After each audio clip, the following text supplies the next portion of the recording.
profesor. Buenos días, compañeros. Hoy mi grupo y yo les vamos a exponer sobre diversos temas. Entre ellos están las creencias. Los integrantes del grupo son Andrea, Camilo, Tracy Casani y yo, Alexandra. Sabemos que las creencias son convicciones, es decir, que son ideas asumidas como verdades que nos permiten actuar y manejarnos en el mundo. Las características. Acá tenemos tres principales características. 1. Son pensamientos que están fuertemente arraigados en la mente de cada persona y que son causa de nuestro comportamiento. La segunda sería lo que para nosotros es real, depende de nuestro sistema de creencias. Creencias como la existencia de Dios o de entidades sobrenaturales condicionan nuestra manera de apreciar el mundo. La tercera sería que se instalan en nuestra mente como producto de la herencia cultural, la tradición y las circunstancias. No se puede eliminar a través de argumentos concretos, solo cambian por otras creencias.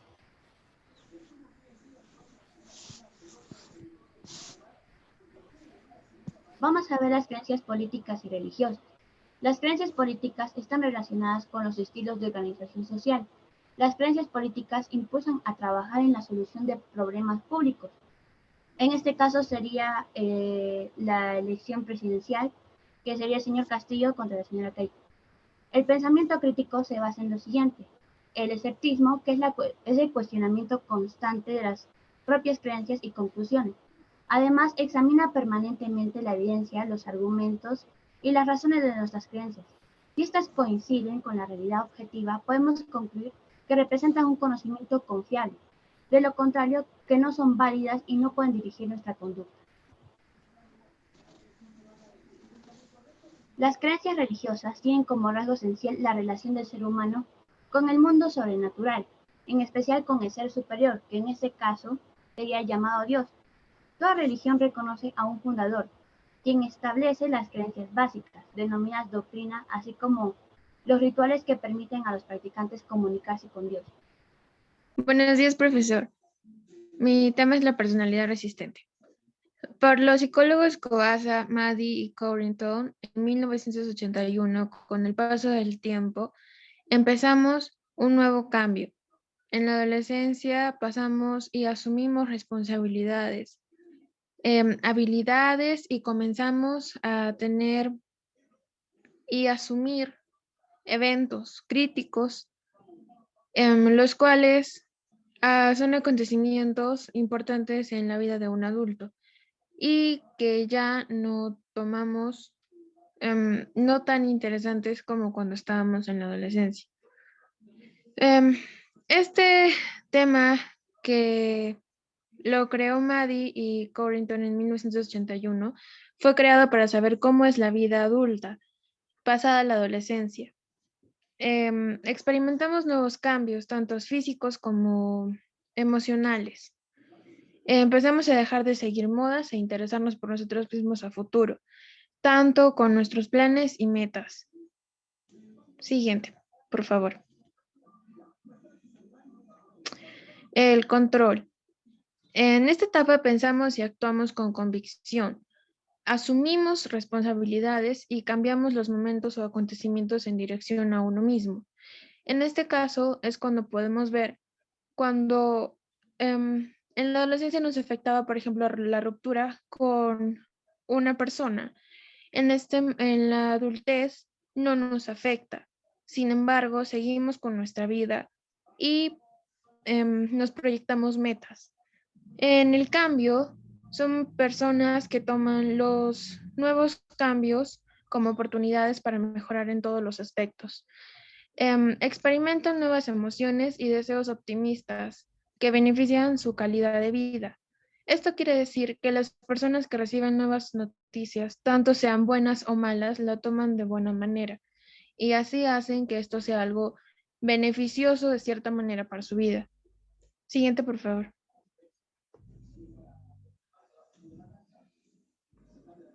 Metas de vida y autorrealización.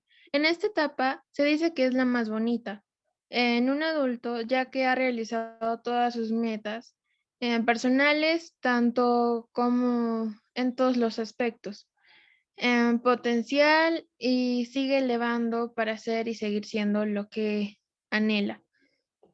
Esto quiere decir cuando uno ya ha realizado todas sus metas y no se va a rendir hasta obtener todo lo que en algún momento de niño quiso tener. Y cuando ya es adulto, se programa algo y esto no tiene un tiempo indefinido. ¿Cómo definir las metas de vida? Esto pasa cuando el punto del ser humano planea y se compromete a llegar a un punto fijo. Personalmente se busca tener nuevos objetivos, tanto como un tiempo infinito o fijado con la satisfacción de tener el resultado. Cuando nosotros nos trazamos nuestras metas, lo que más queremos es lograrlo. Esto es lo mismo que pasa con los adultos en algún momento cuando nosotros también lo seamos. Muchas gracias.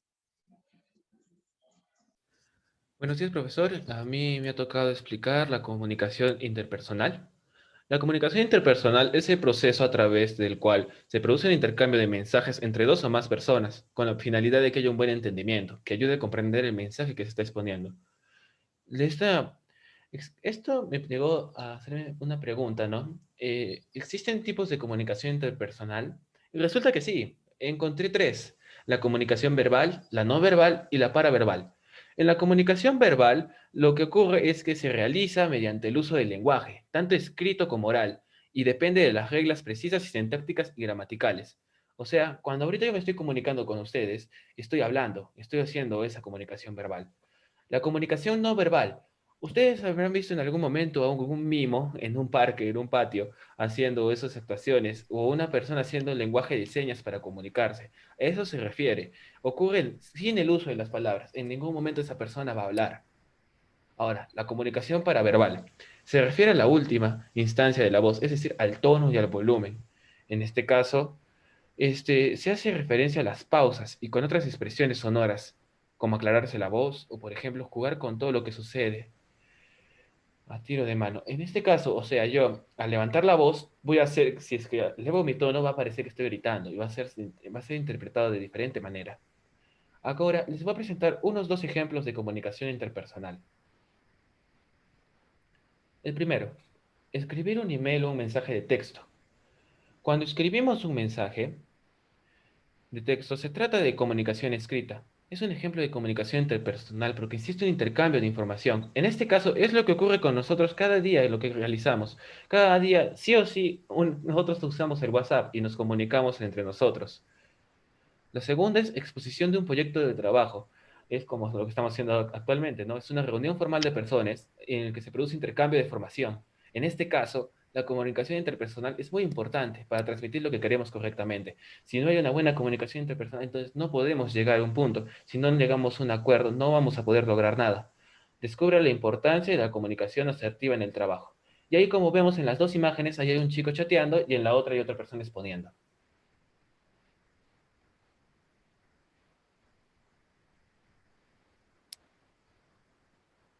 Problemas de la comunicación interpersonal. Como en todo lado pueden haber problemas en las cosas. En este caso, existen los disturbios de la comunicación también llamados ruidos.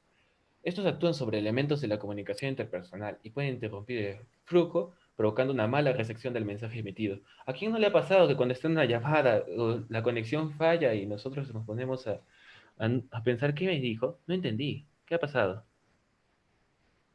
Siguiente, por favor. Ahora les voy a mencionar algunos aspectos que influyen en la comunicación. Acá tenemos el primero, que es el liderazgo. La fortaleza del equipo está en relación con el nivel de liderazgo. Aunque no debe delegarse el líder, la responsabilidad absoluta en la construcción de un buen equipo. Cada persona con su propia presencia, un buen líder puede ejercer labor de mediación ante un conflicto. La actitud. Las palabras son importantes, pero el lenguaje también expresa una actitud de esa persona. Por ejemplo, la actitud, si yo estoy acá trabajando en el grupo y no estoy portándome de una manera, o sea, que motive a los demás a que participemos y aportemos ideas, voy a generar apatía y no van a querer participar y vamos a tener un trabajo más lento, no vamos a llegar a la conclusión que queremos. Lo que sigue es el canal. es el intercambio de información que puede producirse a través de distintos medios. En este caso, estoy intercambiando información con ustedes al transmitirla por este medio, ¿no? Que es el Meet, en este caso. En otros casos puede ser una llamada, en otros puede ser un mensaje de voz, etc. Pues ahí tenemos una imagen de los medios de comunicación que usamos actualmente. Y en el último son las emociones. La comunicación en el trabajo en equipo existe una referencia frecuente, aquellos que motivan el argumento de la interacción. Entonces, acá el que motiva y va a ayudar, es verdad, pero va a hacer que mejore, ¿no? La socialización de la persona y esto va a mejorar lo que es el trabajo. Ahora sí, doy pase con mi compañera Andrea. Buenos días, profesor. El día de hoy yo les voy a hablar sobre la identidad en la adolescencia. La identidad se construye a lo largo de nuestras vidas. La adolescencia es un factor fundamental en este proceso. Son años de cambios y de influencia en grupos de pertenencia o de consumos culturales. Es una etapa de exploración y autoconocimiento. Es una etapa de vínculo con amigos, familia y compañeros. Ya que cada vez que nosotros, por ejemplo, vamos al colegio, eh, tenemos un cierto grupo con el que siempre nos juntamos, o en la familia, un grupo de primos, o yo qué sé. Cada uno tiene diferentes grupos. Influencia del entorno o de otras personas. Las personas son influenciadas por los grupos de pertenencia, es decir, los grupos de amistades, con los que comparte gustos y consumos. El sociólogo Charles Cooley sostuvo que la creación de la identidad se da apoyada en la imaginación de lo que los demás ven de nosotros. Por ejemplo, cuando un joven va caminando por la calle y ve que otro lo está mirando, él se pregunta, ¿qué estará pensando él de mí? ¿O qué es el concepto que tendrá acerca? Tribus y comunidades adolescentes. Se identifican diferentes grupos de jóvenes característicos por su vestimenta, hábitos y símbolos. Se denominan tribus urbanas a los punks o los raperos. Estos diferentes grupos siguieron proliferando con diferentes nombres hasta el día de hoy. Tenemos un claro ejemplo aquí en el colegio. Tenemos personas que se inclinan más por los grupos K-pop o por los grupos reggaetoneros y no está mal porque cada uno debe tener su propia identidad y sus propios gustos. La influencia de los medios de comunicación. Durante la formación de la identidad de los adolescentes, estos adoptan conductas y formas de pensar. Suelen imitar o seguir a los valores de la sociedad. Estos incluyen belleza, vanidad o diferentes cosas. Los medios de comunicación tienen mucha influencia de forma positiva, ya que al ver un joven a un deportista en la tele, empieza a crear inclinación hacia él, ya que tiene una meta y ganas de superación para llegar hasta donde llegó ese deportista. O una joven cuando ve a una actriz famosa y reconocida, que le sale la inclinación por ser una actriz o por llegar a tener un papel importante en ese tipo de cosas o eventos. Estos ídolos mediáticos influyen mucho en la identidad de los adolescentes cuando adoptan valores y actitudes. La identidad adolescente frente a la realidad. Durante la adolescencia se despierta el interés público, se refiere a lo que es común al conjunto de la sociedad. El sentimiento de compromiso ético e ideológico son cuestiones que definen la forma de ser y estar de los adolescentes.